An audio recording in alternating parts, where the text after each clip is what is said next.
mı? Ay dikkat et, dikkat Anne, et. kafa. Ay kafana değiyordu. Biraz dikkatli olmak zorundayız burada. Ay bu sefer çok yapmışlar. Evet. Say bakalım. 1 2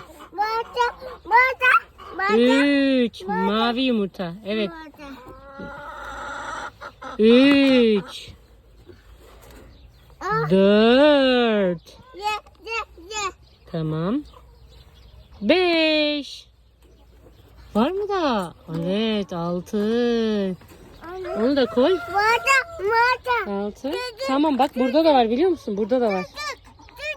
Tamam burada da var görüyor musun? Tı. Al. 7 Evet. 2 olsun hadi. Tamam etli olmuş o. Tamam. Gel gidelim içeriden de bakalım.